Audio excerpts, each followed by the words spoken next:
Hobby Maniac here, and I'm going to try to do a more updated version of the Grounded 1 checklist for what you need to kind of have figured out or prepared for before you go to New Game Plus. So I'm playing with two other people, and we were playing Grounded 1 all the way through for the first time with them, just because we're waiting for Grounded 2 to catch up. And we were doing a lot of YouTube research, like, hey, what can we do to see what happens, to prepare ourselves for New Game Plus and how hard it's going to be and all this other stuff. And there's a lot of outdated information out there, especially in Reels and stuff like that. So I'm going to do my best to be not super long-winded, but also a little bit in-depth. I have 8 things in particular that I think you might find very helpful to try to think about and be updated on before you go from New Game to New Game Plus. So what is New Game Plus? Well, New Game Plus is you beat the entire game, and including all of the bosses, and you can reset the entire game. The moment you go to New Game Plus, the entire yard all the bug respawns get moved around, and everything gets reset. The story gets reset. They unlock a bunch of new weapons. It's fun. It just lets you enjoy the game for longer. The bugs get a little harder, and there's 10 pluses. So you can do this 10 times, and the game gets harder and harder. Apparently towards like New Game Plus 8 or 9, when you fight the bosses, there might be more than one. Their health is ridiculous. There's all kinds of stuff out there. So to start with my first tip, and that might be outdated, all of the teeth upgrades respawn. So what do I mean by that? Well, and they not only do they respawn, they get moved around. So you might think, hey, before I go to New Game Plus, I should max out my max health, my stamina, and all that fun stuff. Well, surprise, we're in New Game Plus, and everything got reset. So that's just kind of how it is. All the milk molars, you keep the mega ones, but they reset all of the milk molars. So if you don't have them all and you're grinding trying to max these out, don't worry about it, because you're gonna have to find them all over again. It's not necessarily a bad thing. It is kind of is what it is. Finding them, they're everywhere. I mean, they're pretty much everywhere. So don't worry about that. Don't worry about finding the teeth. You will just have to find them again. It's just part of the game. So the second thing, it's all about the ant queens. So if you haven't found the ant queen, or you don't know what the ant queens are, inside of the bottom of each ant hill, the red ant hill, the black ant hill, and the fire ant hill, there are ant queens, and you have 3 options. You can poison them, you can be friends with them by feeding them a sandwich, or you can infect them. So if you look here, there are recipes for them. If you haven't ever done this before, if you befriend them, they give you an ant pet, which my ant pet is running around here somewhere. He's somewhere. What's cool about the ant pet is he's over there, stuck in the wall. Hi. What's cool about the ant pet is the ant pets, some of them give you more attack. So if we look at here, my ant pet buff gives me more attack. They do different things, and they give you more inventory. So I can drop the stuff in there and go from there. So that's pretty helpful. The second thing they give you if you befriend them is they give you ant pheromones, which you can use to craft weapons and decor. The fire ant pheromone lets you craft the ant queen staff, which shoots acid. It's a great staff. It's super good to solo bosses. So that's definitely something that you're going to want to do. The reason why, before you go to New Game Plus, you want to befriend all the ant queens is it gives you this mutation.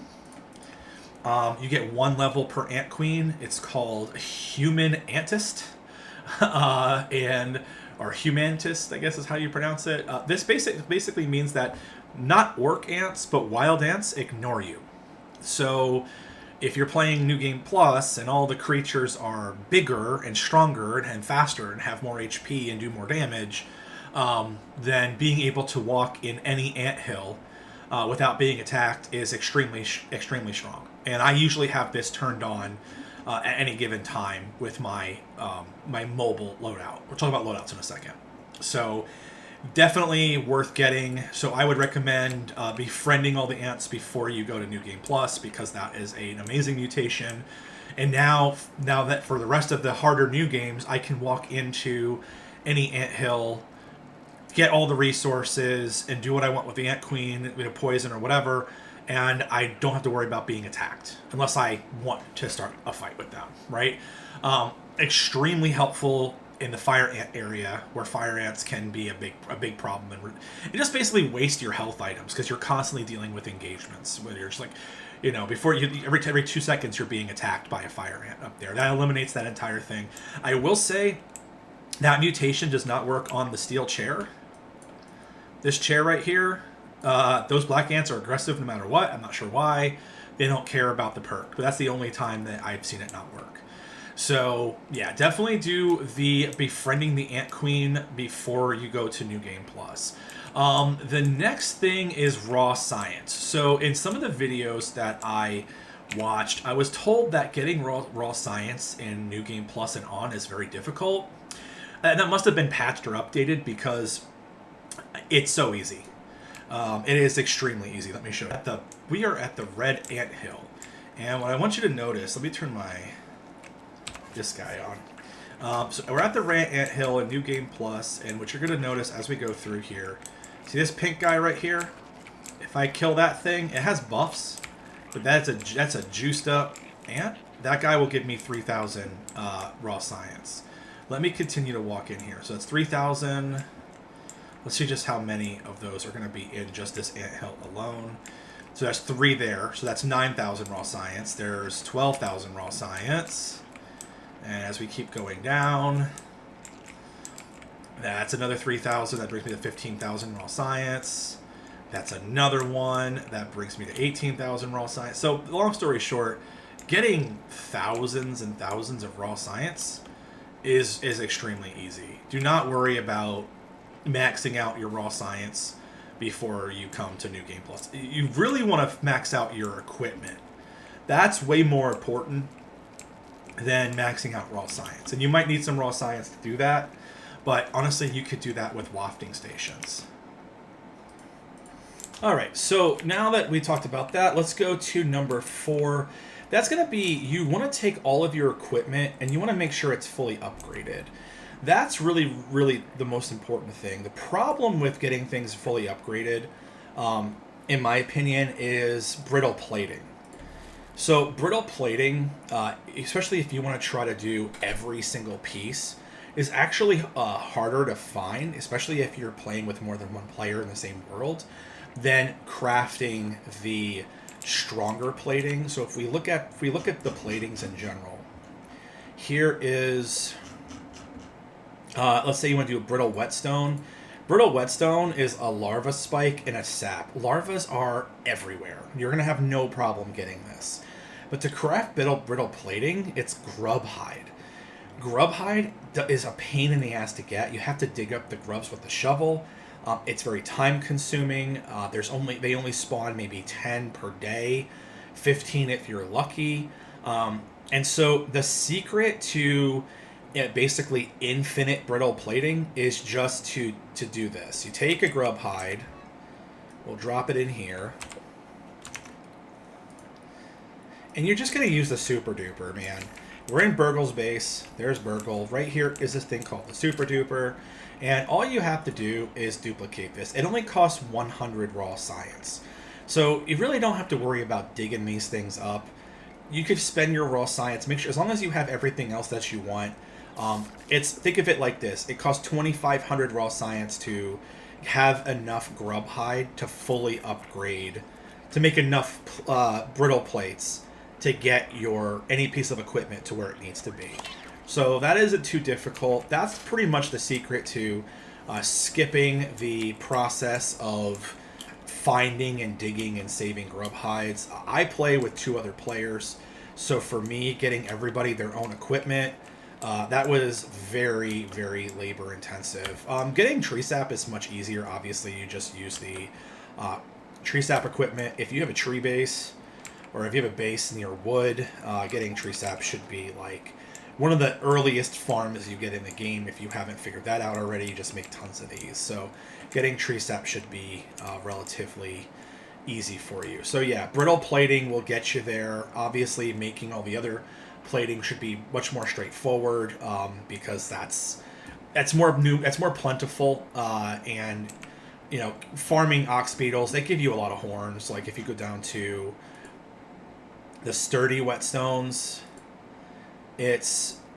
spider fangs. These are so easy to get. Spiders are everywhere.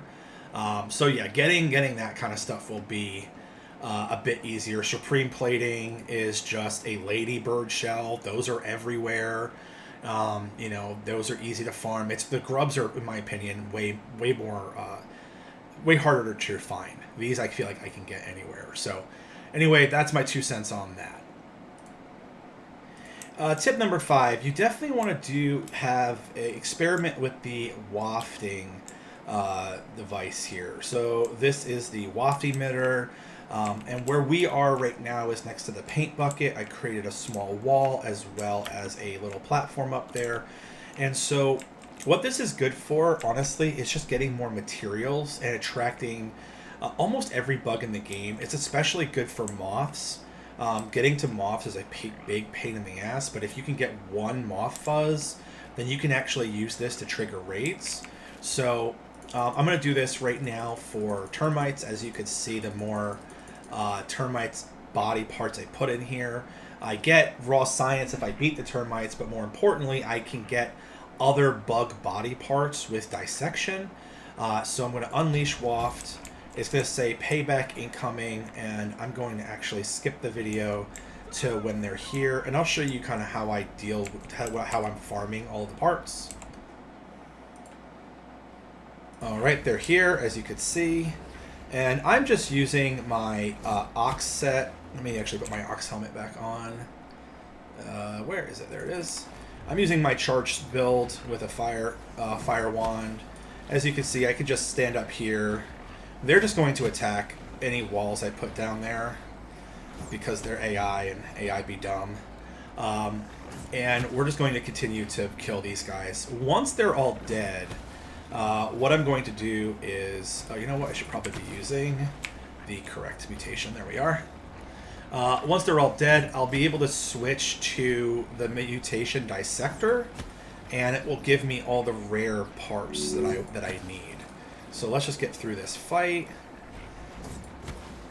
And because I'm using certain, I'll go over what this set is.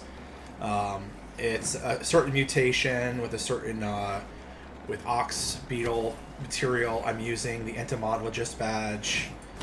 It gives you like the highest possible damage, and even if like fire isn't the main thing you could use on these guys, because of splash damage, I'm able just to kind of sit up here and keep applying burn until we wreck these guys. It is dark, so it's probably hard to see these dudes, but we're gonna roll through, and there should be one more wave coming from over there. Alright, so I just finished the raid here. And what I'm going to do is I'm going to go into my mutations, and I'm going to switch to Dissection Expert. And now that I have that, I'm more likely to get rare loot. And I'm going to go down here and pick up all the bodies. I'll then have to go through and repair some of my mushroom walls. But you're going to see I got chompers, which are more rare. Rare drop for these guys, and sometimes you'll get like your hidden trinkets depending on what you're fighting. It's just really great for farming those ox horns. The ox horns are good for the whetstones, and you'll occasionally get those trinkets as well. So, and then over here, of course, we get 3,000 raw science, which is good after you're in New Game Plus, of course. So that ended up being like a net of 3,800 raw science for me, just from this one thing. So waft emitters are very strong.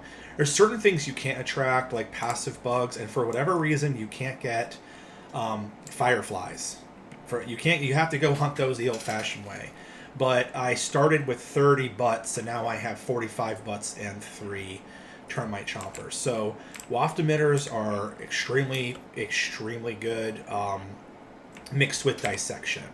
So those are the two things that I highly recommend that you go for, and just you can really farm a ton of good materials from this and generate a lot of raw science. So waft emitters, definitely create a waft emitter base, and I like to do mine over here because I can kind of all my monsters or whatever insects only come from one direction, so that's pretty much how I do what I do. All right, so we're going to go on to number 6.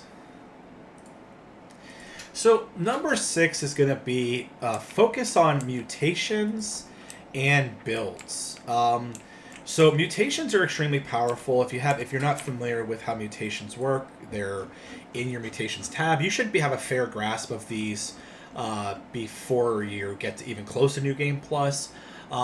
But I'm going to give you a couple of tips. So you're going to want to have 2 separate loadouts. So one loadout should be focused on dealing lots of damage to one enemy, and another loadout should be doing as big damage as possible to groups of enemies. You're really going to want both before you get to New Game Plus. And if you have one or the other and you haven't figured it out, then I'll give you 2 of my builds that I use mainly. But there are lots of builds out there. There's like 10 or 15 really great builds, and you can kind of mix and match your own. But I'll show you mine. So for me, when I do my fire staff, you just saw that in action. My build is as high damage spicy staff as I can possibly get. I have it at 7. I need to get it to 9, but 7 is, you saw it does pretty well. The Entomologist badge, it gives you imperfect block as a debuff, but you should never be close enough to an enemy for that to be a problem.